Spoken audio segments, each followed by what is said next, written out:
चलिए 8 बजे के बुलेटिन की शुरुआत 18 ब्रेकिंग के साथ। पहली ब्रेकिंग, पीएम मोदी ने राष्ट्रपति भवन से इंडिया गेट के बीच कर्तव्य पथ देश को समर्पित किया। पीएम ने 15.5 किलोमीटर लंबे सेंट्रल विस्टा एवेन्यू का उद्घाटन भी किया। ये सेंट्रल विस्टा एवेन्यू 19 महीने तक लगातार चले काम के बाद बनकर तैयार हुआ है। कार्यक्रम की शुरुआत इंडिया गेट पर नेताजी सुभाष चंद्र बोस की प्रतिमा के अनावरण से हुई। सुभाष चंद्र बोस की ये प्रतिमा 28 फुट ऊंची है।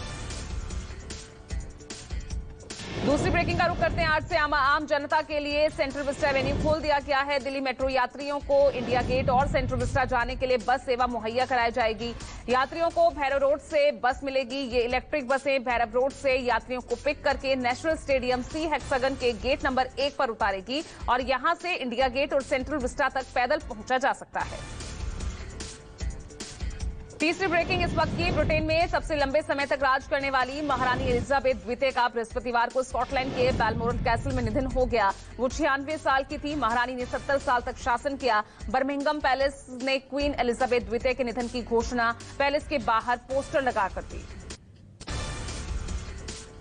चौथी ब्रेकिंग, महारानी एलिजाबेथ द्वितीय के निधन पर प्रधानमंत्री नरेंद्र मोदी ने ट्वीट किया है। उन्होंने लिखा कि महारानी एलिजाबेथ द्वितीय को हमारे समय के एक दिग्गज के रूप में याद किया जाएगा। इस दुख की घड़ी में मेरी संवेदनाएं उनके परिवार और ब्रिटेन के लोगों के साथ हैं। वहीं राहुल गांधी ने दुख जताते हुए ट्वीट कर लिखा कि महारानी ने पूरी प्रतिबद्धता और गरिमा के साथ अपने देश की सेवा की। अगली ब्रेकिंग, महारानी के निधन के बाद बर्मिंघम पैलेस के दरवाजे से शोक के कपड़े पहने एक सेवक नजर आएगा। वो गुलाबी, बजरी और काली धारी के साथ एक नोटिस गेट पर लगाएगा। महारानी का अंतिम संस्कार उनके निधन के 10 दिन बाद होगा। पीएम की तरफ से सबसे पहला बयान दिया जाएगा। सरकार के सभी मंत्रियों को निर्देश दिए गए हैं कि पीएम के बयान से पहले वो कुछ ना कहें।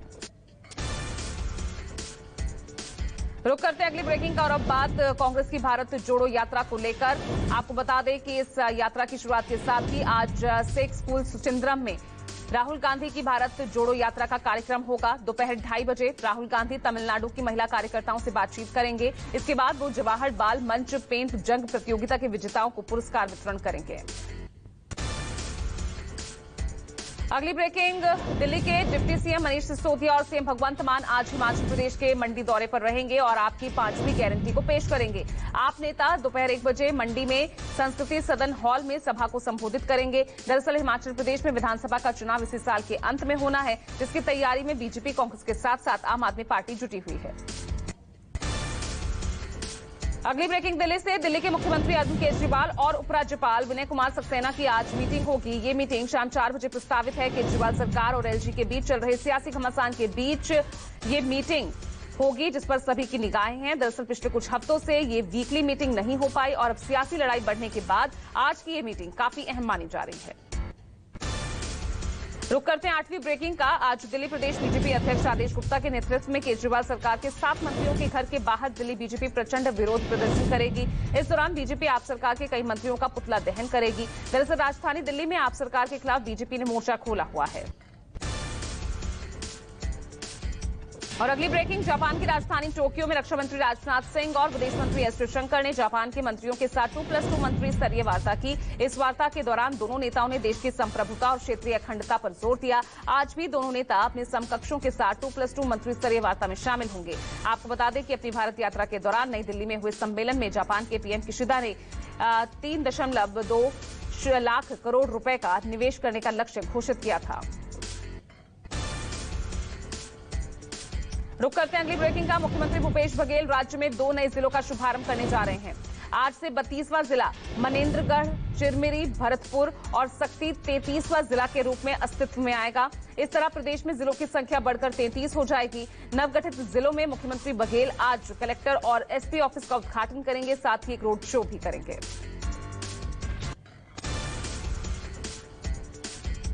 और अगली ब्रेकिंग, चुनाव आयोग ने राजनीतिक दलों की जांच के बाद उनकी फंडिंग पर आयकर विभाग ने शिकंजा कसना शुरू कर दिया है। आयकर विभाग ने 11 करोड़ रुपए से ज्यादा का चंदा जुटाने वाली मुंबई की जन राज्य पार्टी के कार्यालय समेत 3 जगहों पर छापा मारकर दस्तावेज जब्त किए हैं। वहीं पार्टी के राष्ट्रीय अध्यक्ष के पास से 2.5 लाख रुपए नकद जब्त किया गया।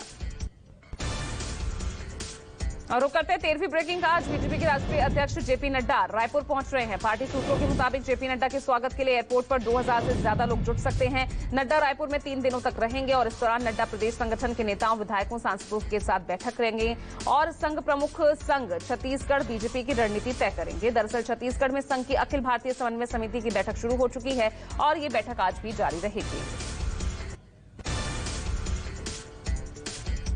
अगली ब्रेकिंग, गृहमंत्री अमित शाह आज एक राष्ट्रव्यापी आइकॉनिक बाइक रैली का उद्घाटन करेंगे और रैली को मेजर ध्यानचंद से झंडी दिखाकर रवाना करेंगे। इस दौरान केंद्रीय मंत्री अनुराग ठाकुर भी मौजूद रहेंगे।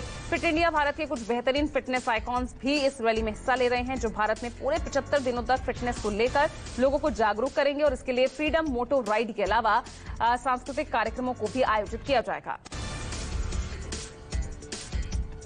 8 बजे की अगली ब्रेकिंग, आनंद गिरी की जमानत पर आज कोर्ट का फैसला आएगा। पिछली डेट पर वकील के नहीं आने के कारण सुनवाई टल गई थी। दरअसल महंत नरेंद्र गिरी की मौत के मामले में आनंद गिरी की जमानत अर्जी पर बुधवार को सुनवाई हुई थी। सुनवाई के बाद कोर्ट ने फैसला सुरक्षित कर लिया। जस्टिस संजय कुमार सिंह की सिंगल बेंच ने फैसले की आज तारीख सुनिश्चित की है। 16वीं ब्रेकिंग, गाजियाबाद से जहां पिटबुल का कहर देखने को मिला। यहां के मधुबन बापूधाम क्षेत्र के संजय नगर में एक 11 साल के बच्चे पर पिटबुल ने हमला कर दिया।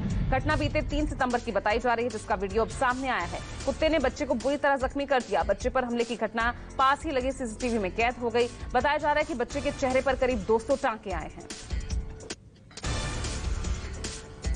और अगली ब्रेकिंग, राष्ट्र विरोधी गतिविधियों में पीएफआई की संलिप्तता सामने आने के बाद बिहार में एनआईए ने 9 जिलों में छापेमारी की। एनआईए ने नालंदा, कटिहार, अररिया, मधुबनी, पटना, वैशाली, दरभंगा, मुजफ्फरपुर और सारण सहित बिहार के 9 जिलों में रेड डाली और आरोपियों और संदिग्धों से जुड़े 20 ठिकानों पर छापेमारी की। और 18वीं breaking, Olympic champion javelin thrower Neeraj Chopra ने स्विट्जरलैंड के ज्यूरिख में डायमंड लीग फाइनल्स का खिताब जीतकर इतिहास रच दिया। वो डायमंड लीग ट्रॉफी जीतने वाले पहले भारतीय एथलीट बन गए। इससे पहले उन्होंने 2017, 2018 में भी फाइनल के लिए क्वालिफाई किया था और इस दौरान 7वें और चौथे स्थान पर रहे। डायमंड लीग फाइनल्स में नीरज की शुरुआत खराब रही और उनका पहला थ्रो फाउल रहा।